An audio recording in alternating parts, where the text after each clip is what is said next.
Vamos falar hoje sobre o processo de leilão das áreas de exploração petrolífera, especialmente na foz do Rio Amazonas e as suas consequências para o Brasil. Fazendo aqui também um estudo histórico sobre por que a exploração desse recurso, por que a exploração do petróleo na foz do Rio Amazonas não representa um passo de desenvolvimento, mas um passo de aprofundamento da condição de capitalismo dependente que o Brasil vive. Vamos lá!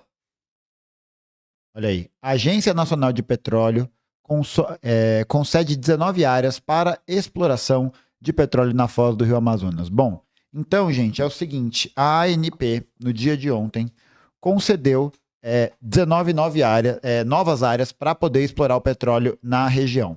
A gente teve a vitória de 4 empresas principais, que foram a Petrobras, a ExxonMobil, a Chevron Brasil e a CNPC Brasil, tá? Dessas empresas aqui, a ExxonMobil e a Chevron Brasil são 2 empresas estrangeiras. A CNPC Brasil, eu não tenho certeza. Deixa eu ver. É isso aí, exatamente. A CNPC também é uma empresa estrangeira, certo? Então, a gente viu que essas 4 empresas aqui desembolsaram 844 milhões de reais como pagamento inicial para a obtenção dessas áreas. A partir desse leilão, 34 das 172 áreas oferecidas pela Agência Nacional de Petróleo arrecadou 989 milhões de reais. A Bacia da Foz do Amazonas respondeu por 40% dos blocos ofertados e 85% de arrecadação. Esse não foi o primeiro leilão desse tipo.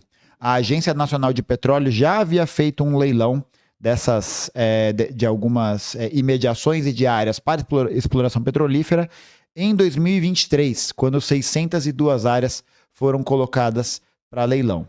Quando saiu essas primeiras notícias sobre a exploração de petróleo, a possibilidade de exploração de petróleo na foz do Rio Amazonas, nessa região chamada Margem Equatorial, muitos argumentos começaram a ser construídos em favor desse processo de exploração.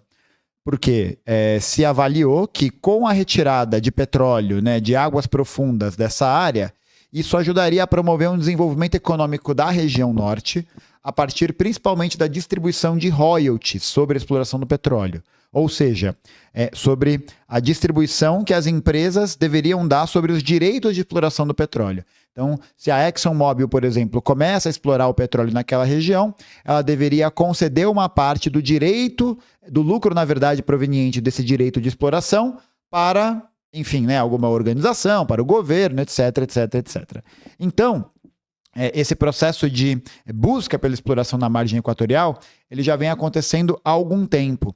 Só para eu poder mostrar aqui para vocês terem uma ideia de que lugar eu estou falando, para a gente poder deixar isso um pouco mais claro, Vamos lá, eu vou mostrar aqui para vocês uma imagem da margem equatorial, tá bom? Espera aí. Olha aí, essa daqui é a margem equatorial que diz respeito à porção brasileira. Isso porque a margem equatorial é uma região que também vai abarcar partes aqui da Guiana Francesa, do Suriname e da antiga Guiana Inglesa, que hoje é só Guiana. Então, toda essa área aqui, que pega essa parte norte do continente sul-americano, é a chamada margem equatorial, justamente porque ela está, próximo ali do quê? Da linha do Equador. Então, aqui na margem equatorial, a gente tem algumas bacias, nessas bacias que vão ser realizados os processos de exploração das áreas que podem eventualmente serem áreas de extração de petróleo. Então, o que essas empresas, o que essas iniciativas econômicas estão tentando fazer é arrumar uma licença ambiental para poder fazer a exploração desse território. Então, você tem alguns estudos já mais consolidados sobre a margem equatorial de que petróleo foi encontrado em algumas áreas de águas mais profundas. Então, agora, essas empresas, essas iniciativas, inclusive a Petrobras também participa disso, está buscando uma autorização, uma viabilização para explorar essa região e descobrir se tem petróleo ou não, tá bom? E isso, como eu havia comentado, está sendo utilizado sob o pretexto de que a exploração desse recurso vai trazer desenvolvimento econômico e desenvolvimento energético para o Brasil.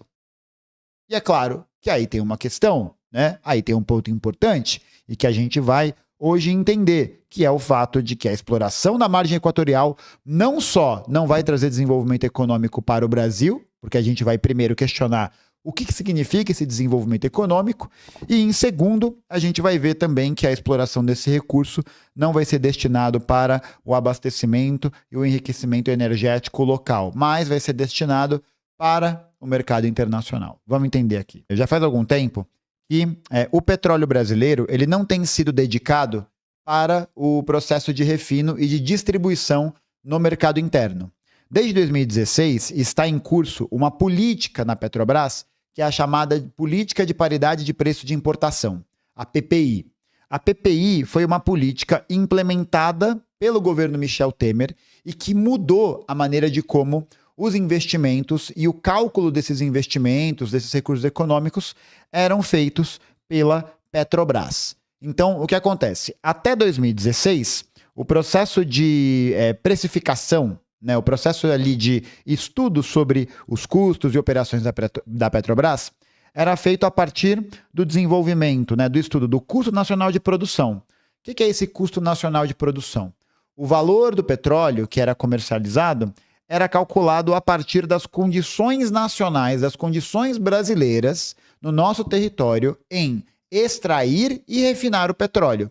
Então, o preço ele era estabelecido a partir das nossas condições domésticas, das nossas condições internas, certo? Então, isso é muito comum, especialmente em países que têm grandes jazidas de petróleo, países que têm aí um potencial de produção de barris, um potencial produtivo bastante considerável, em que o processo de produção do petróleo é avaliado, é estudado, é organizado e planejado a partir das necessidades e das demandas internas. Então, funcionava assim no Brasil.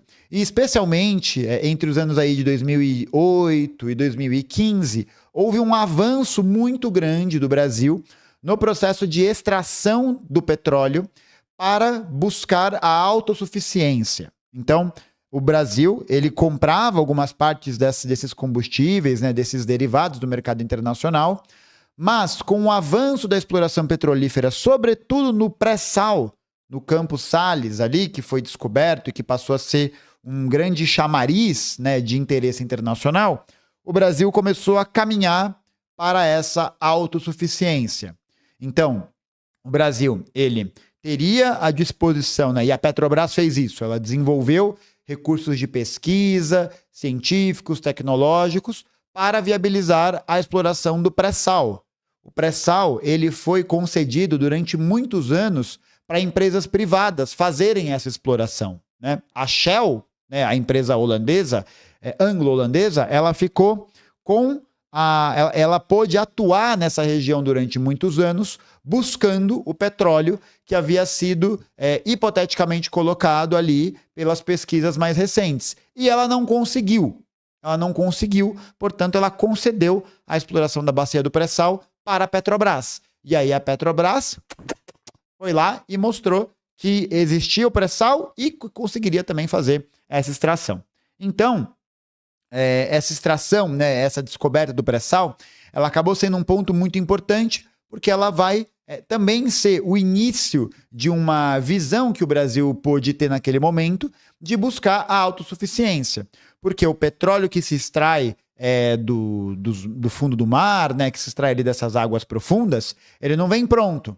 Ele precisa passar por toda uma etapa de refinamento, por toda uma etapa de processamento que vai gerar os diferentes tipos de derivados de petróleo. Deixa eu ver se eu acho uma imagem aqui para poder ilustrar para vocês. Então, olha só. Aqui é um processo de refinamento e de destilação do petróleo. Então, o petróleo ele vai ser colocado nessas estruturas, nessas fornalhas, ele vai ser aquecido e a partir do aquecimento dessa substância vão ser gerados aí os seus derivados. Então, a gente consegue ver que o gás de cozinha, o gás refinado vai ser aquecido e ele vai estar ali colocado a 20 graus, a gasolina a 30 e assim por diante, certo? Então, o Brasil, assim como vários outros países, definiu e conseguiu desenvolver algumas estruturas de refino e de aperfeiçoamento do petróleo. Então, o petróleo cru, que é o petróleo que é vendido em barril, é esse que é vendido na Bolsa de Valores. O petróleo que é refinado, que é destilado, é esse petróleo que passa por essas etapas de produção e vai servir para outras coisas, certo? Então, é nesse contexto que a gente precisa fazer essa diferenciação entre essas duas estruturas. Então, nesse momento, o que acontece é que a Petrobras, ela tinha uma conexão com o seu desenvolvimento político, né? A política da Petrobras era uma política voltada a uma função social da empresa. Então, a empresa, nessa dinâmica de cálculo pelo custo nacional da produção, no avanço da autossuficiência, no avanço da pesquisa e da ciência e da tecnologia para poder desenvolver esses métodos cada vez mais refinados, agregadores de valor ao processo de produção do petróleo, ou seja, coisas mais complexas, mais difíceis de serem feitas, era um interesse que caminhava para poder desenvolver a Petrobras e para ela atender às demandas e às necessidades do mercado interno. E assim evitar que a flutuação do preço internacional do petróleo, desse petróleo cru de commodity que eu comentei com vocês agora, e que é o petróleo exportado via barril, pudesse afetar os números da economia brasileira. E aí, em 2016, a gente tem a entrada do senhor Pastilhas, né? Do senhor Michel Temer. Me dá uma pastilha! E aí o senhor Pastilhas mudou.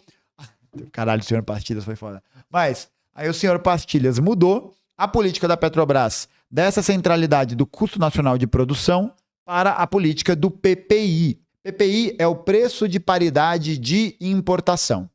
Então, o que acontece é que agora o cálculo relacionado, o cálculo para você fazer essa conta de quanto o petróleo custaria para o Brasil, de como que essa empresa operaria, não seria mais a partir do custo nacional de produção, mas a partir do custo internacional, do custo de importação. Ou seja, o preço foi calculado com o suporte desse jogo econômico global em que o petróleo cru é vendido como um commodity. Então isso vai alterar completamente todas as políticas que existiam na Petrobras até aquele momento. Porque antes do PPI, quando a gasolina subia no mercado internacional, né, graças ao aumento do barril do petróleo, esse aumento não era refletido no Brasil. O Brasil conseguia definir uma política de contenção desse valor e assim garantir um certo equilíbrio. Isso acabava tirando a lucratividade da empresa, porque muitas vezes ela utilizaria os seus balanços, né, o seu caixa, para poder pagar subsídio no combustível e assim garantir a estabilização desse preço. Então, a Petrobras, até 2016, ela era uma empresa que apresentava balanços positivos. Ela apresentou quedas nesse desenvolvimento, né, nesse aumento de operação, de lucratividade, ali em 2014 e 2015, que são os anos justamente da Operação Lava Jato. Os anos em que essas construções, em que essas obras, em que tudo isso que havia sido desenvolvido antes, vai ser paralisado por conta das investigações. E aí, só que a Petrobras ela era uma empresa que mantinha balanços positivos, não era uma empresa altamente lucrativa, mas era uma empresa que mantinha balanços positivos e um lucro operacional, porque era suficiente para ela se manter. Com a mudança dessa política, né, da política de custo nacional para a política de preço de paridade de importação, o que acontece é que o Brasil vai começar a fazer o cálculo do quanto custa o seu combustível a partir desse custo de importação. Só que o problema é que a política da PPI ela é utilizada principalmente por países que não são autossuficientes em petróleo, porque aí eles não têm petróleo produzido internamente para poder fazer esse equilíbrio com o mercado internacional. E aí eles acabam ficando dependentes desse tipo de política de preço de paridade de importação. O Chile, por exemplo, é um país que utiliza uma política parecida com essa. E aí isso cria uma grande distorção no desenvolvimento econômico brasileiro. E por quê? Porque a partir desse momento, o que vai contar para a Petrobras é que ela realize as suas operações e realize o seu desenvolvimento a partir do preço do petróleo no mercado internacional. Então, como que isso vai funcionar? Como que isso vai acontecer? Quando o preço do petróleo cru sobe no mercado internacional, os preços domésticos brasileiros também sobem. Essa que é a questão. Então, o preço do combustível e dos derivados também vai subir. E no caso brasileiro, isso vai representar um processo de crescimento da inflação sobre os alimentos. Porque, como boa parte do nosso modal de transporte é rodoviário, a entrega é feita por caminhão, a gente vai ter um encarecimento do frete, porque a gasolina vai aumentar de preço e o diesel vai aumentar de preço.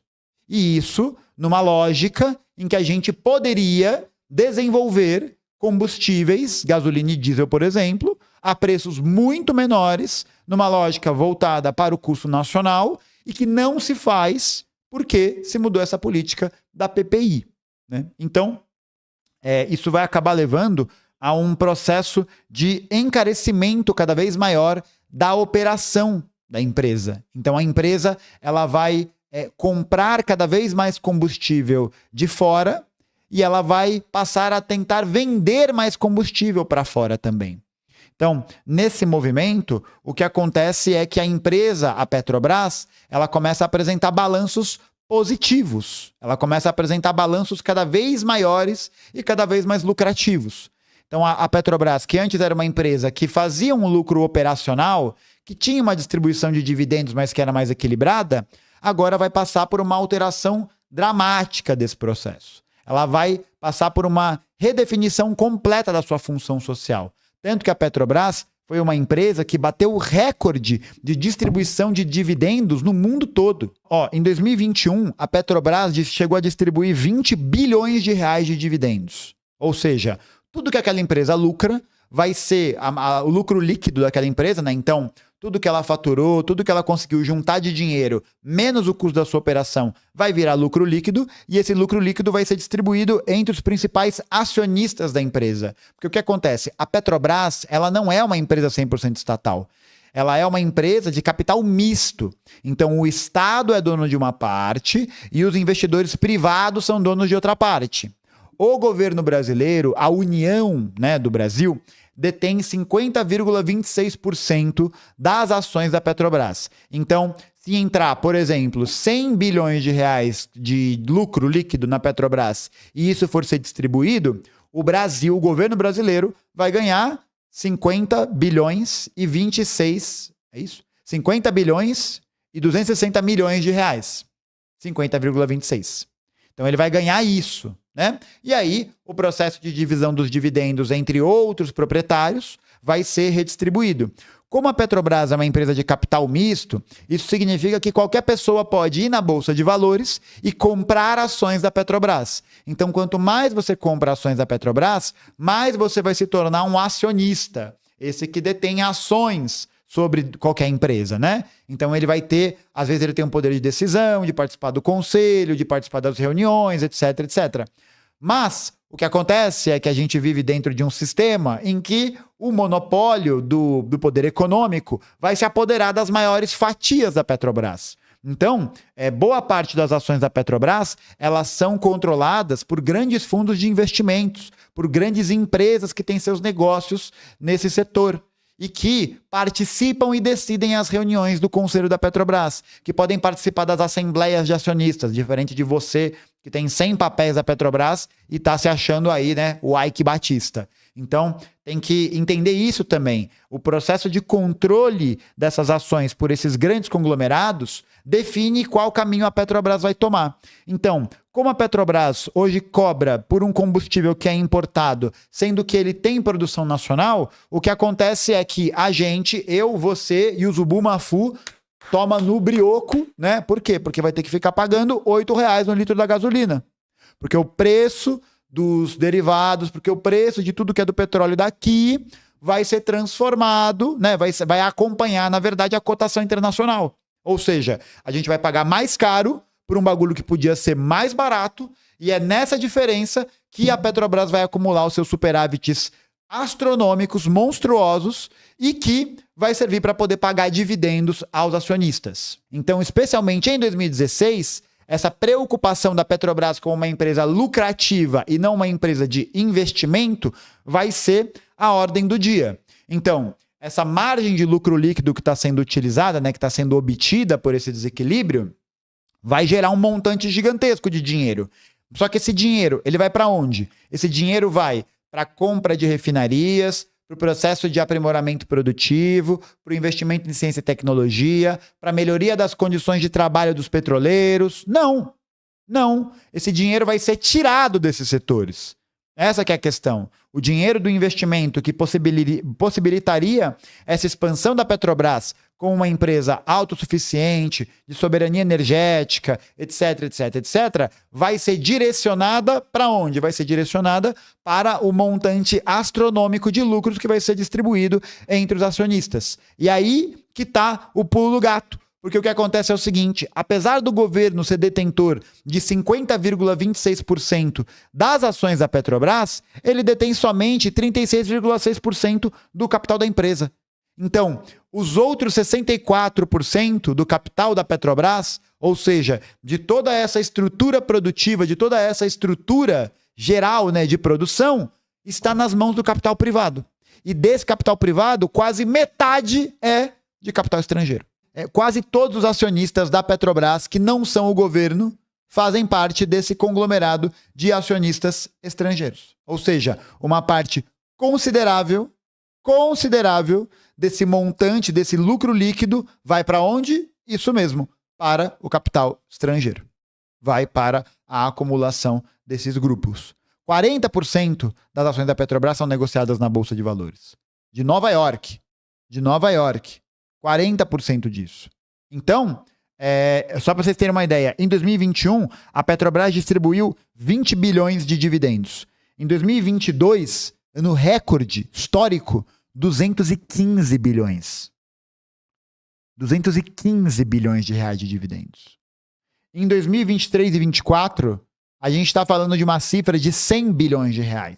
Isso por quê? Porque o governo Lula, o governo federal, não mudou a base dessa política de PPI. Ela continua ativa. Mudou alguns critérios, algumas avaliações sobre a definição de produção e tal, mas a base da política não mudou. Não mudou. E aí que tem um outro pulo do gato, né? Que é o seguinte, além desse capital, então, tá indo para o estrangeiro e gerando acumulação para esses fundos e comprando mais capital, blá, blá, blá, provavelmente vai vir alguém dizer para mim o seguinte, Gustavo, mas você disse que a União, né, o governo brasileiro, é o maior acionista da Petrobras. Então ele é o que ganha mais dinheiro, certo? Certo, verdade. Só que quando você faz a análise de para onde está indo a política econômica brasileira, que é uma linha de política econômica de elevação da taxa de juros Selic e de colocação do Brasil no mercado internacional como exportador de commodities, a gente vai ver que as frações que o Brasil ganha como acionista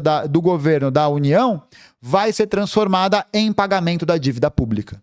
Vai ser transformado em dinheiro que vai para o ralo do pagamento da dívida pública, da renda fixa. Então a gente já falou sobre isso. A cada 5% de incremento da taxa Selic, o Brasil cresce 25 bilhões de reais a sua dívida com a dívida pública. Então, enquanto a Petrobras ela vai caminhando para essa lógica de lucro do acionista, ela vai caminhando para essa lógica de destruição da sua capacidade produtiva, da sua capacidade de desenvolvimento, esse dinheiro, né, essa justificativa da ação, blá, blá, blá, blá, blá, blá, vai ser utilizada para poder pagar banqueiro, para poder pagar financiador de político corrupto. Que vai fazer o quê? Né? Que aí vai trabalhar nas entrelinhas, nos bastidores, para, é claro, a poder aprovar projetos de lei e projetos de legislação que buscam fazer o quê? Afrouxar a legislação ambiental. Então, hoje, o grande problema da exploração da margem equatorial é que a gente está falando de um processo de exploração que não só representa um risco gigantesco para o bioma amazônico, para os recifes de corais que foram descobertos ali em 2019, para os povos indígenas, para os seus modos de vida, mas a gente está falando de um recurso que vai ser extraído a um preço elevadíssimo, que pode causar acidentes terríveis e que nem vai ficar no Brasil. Que nem vai ficar no Brasil porque ele vai servir como mercadoria de venda de commodity na Bolsa de Valores. Só para vocês terem também uma ideia, o petróleo, desde 2017, vem crescendo como uma das mercadorias que o Brasil mais exporta. E hoje, o petróleo faz parte do top 3 mercadorias vendidas pelo Brasil no mercado internacional. Perdendo, né? Estando ali nesse triunvirato da desgraça, né? O minério de ferro, a soja e o petróleo cru. E o petróleo cru, petróleo não refinado, né? Porque a gente está falando de um commodity. Você não vende gasolina na Bolsa de Valores, né? Você não vende diesel na Bolsa de Valores. Você não vende diesel, entende? Então, é esse preço de petróleo cru que vai ser direcionado para os mercados internacionais. Olha aqui, ó, o Gabriel de Santana, eu não entendi só isso aqui.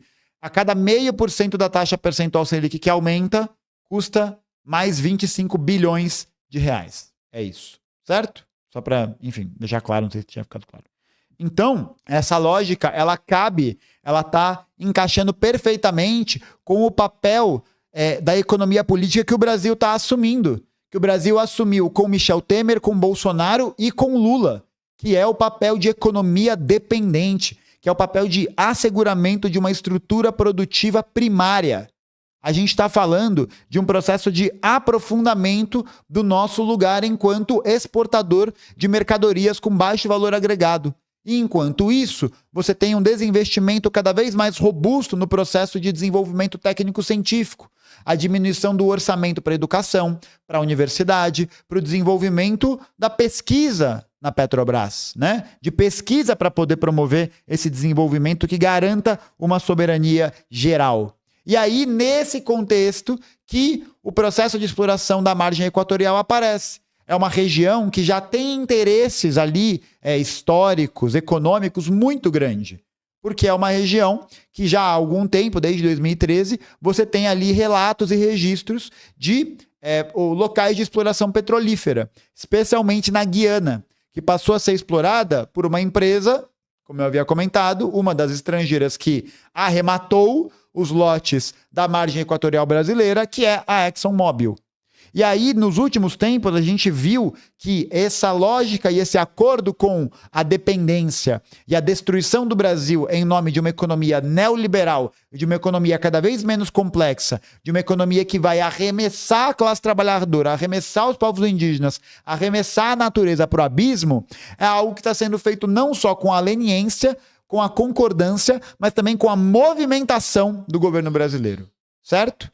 Com a movimentação do governo brasileiro. Porque o governo brasileiro não é só o governo que mais fez PPPs no mundo, né? Como vários ministros aí estão defendendo. Mas é um governo também que está trabalhando duramente, arduamente, para poder facilitar e viabilizar a exploração de petróleo na margem equatorial. E isso vem tanto na busca pela flexibilização da autorização do IBAMA. Então, quem não estava deixando isso acontecer era o IBAMA, porque o IBAMA estava falando, ó, galera, não dá para vocês simplesmente chegarem metendo esse louco, porque não dá para concluir que tem petróleo. Então, precisam ser mais estudos feitos nessa região para poder viabilizar a exploração. Que é isso, nem furaram o bagulho ainda, vão explorar para ver se dá para extrair petróleo. Para ver se dá para extrair petróleo. Só que não tem estudo suficiente para isso.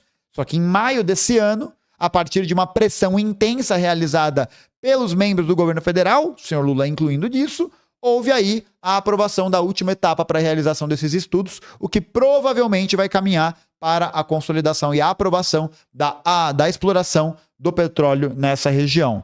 E além disso, você tem também um outro PL, um outro projeto de lei que parece, enfim, né, deu um rebuliço um pouquinho aqui e tal ali, mas parou, né, simplesmente foi abandonado, que é o PL 2159 de 2021, um projeto de lei que é carinhosamente conhecido como PL da devastação, né? Ou seja, esse PL, esse projeto de lei, ele vai ser mais uma etapa no processo de diminuição das barreiras e fronteiras para a exploração dos recursos naturais brasileiros, porque esse PL vai determinar menos barreiras para as empresas declararem suas intenções de exploração. Então, se a empresa simplesmente declarar que eu não vou destruir a natureza, aí você vai ter a autorização oficial. Agora já está tudo bem, agora você não precisa mais ter tanta burocracia, né? Tanta lerdeza, tanta demora para poder fazer a exploração petrolífera. E aí essa exploração petrolífera vai ser dedicada para quê? Não vai ser dedicada para o desenvolvimento regional, porque os royalties do petróleo não vão para os estados. O royalty do petróleo, ele vai uma parte para o estado, mas essa parte é insignificante. Essa parte é muito menor do que deveria ser, vai ser muito menor do que os ganhos privados dos capitalistas nacionais e estrangeiros, principalmente. E quando o governo federal assume esse papel e faz o seu trabalho de viabilizar a exploração da margem equatorial no ano da COP30, a gente vê qual que é o compromisso de classe, qual que é o compromisso econômico que o governo brasileiro tem. Só para a gente também trazer alguns outros dados importantes para fazer essa avaliação sobre os impactos da exploração. Segundo um estudo publicado na revista Nature, existe a possibilidade de liberação de até 5,6 bilhões de toneladas de gás carbônico, de CO2, equivalente a 14 anos de emissão brasileira. 14 anos. A Petrobras estava prevendo furar 16 poços de petróleo, apostando em reservas de 30 bilhões de barris. E a gente já tem vários levantamentos e vários estudos, por exemplo, da Fiocruz, que alertam sobre a possibilidade de agravamento de problemas de saúde em comunidades locais por conta das mudanças climáticas. Porque quando você vai furar o poço de petróleo, você altera todo o equilíbrio ambiental que existe na região. Todo. Além, é claro, né, de você promover toda uma movimentação, né, um giro da indústria de vários setores para aquele lugar, que muitas vezes vão acabar também desenvolvendo atividades como prostituição infantil, como tráfico de drogas. Você tem ali uma movimentação de extração nesse sentido que vai para essa direção, né? Que vai para esse processo que, enfim, a gente sabe que não vai ter fiscalização, a gente sabe que, foda-se, né? É isso que vai acontecer. E aqui, segundo para essa questão do petróleo indo para fora do Brasil. Segundo a Federação Única dos Petroleiros, a FUP, em 2022, os acionistas privados controlavam 63,4% do capital total da empresa e 45% eram acionistas estrangeiros. Só em 2023, a Petrobras pagou 61 bilhões de reais em royalties. Em 2024, esses dividendos contabilizaram 64,2 bilhões, sendo que 47% desse valor foi pago a acionistas estrangeiros e só 36% foi transferido para a União. Ou seja, um processo de aprofundamento desse ciclo de dependência. E aí, quais são as consequências disso? A ampliação da destruição, a destruição desses recifes de corais que foram recém-descobertos e a consolidação e o aprofundamento da lógica da economia de dependência no Brasil. Então, eu acho que é importante porque aí a gente percebe que existe toda uma conjuntura geral que não tem só a ver com a Petrobras, mas tem a ver também com essa totalidade, né, desses processos que a gente está acompanhando das privatizações, do arcabouço fiscal, etc, de um avanço cada vez maior do capital privado em setores estratégicos e que está sendo largamente concedido pelo governo Lula sem nenhum tipo de resistência. Então se falou, por exemplo, se bradou muito, né, apenas as palavras ali sobre a privatização da Eletrobras. Se criticou muito o processo de privatização da Eletrobras feita pelo Paulo Guedes durante o governo Bolsonaro. E já houve recuo do governo Lula em reverter a privatização. Já houve recuo por parte do governo Lula em promover a reversão da privatização, porque agora tá tudo bem, né? Porque agora não tem mais problema.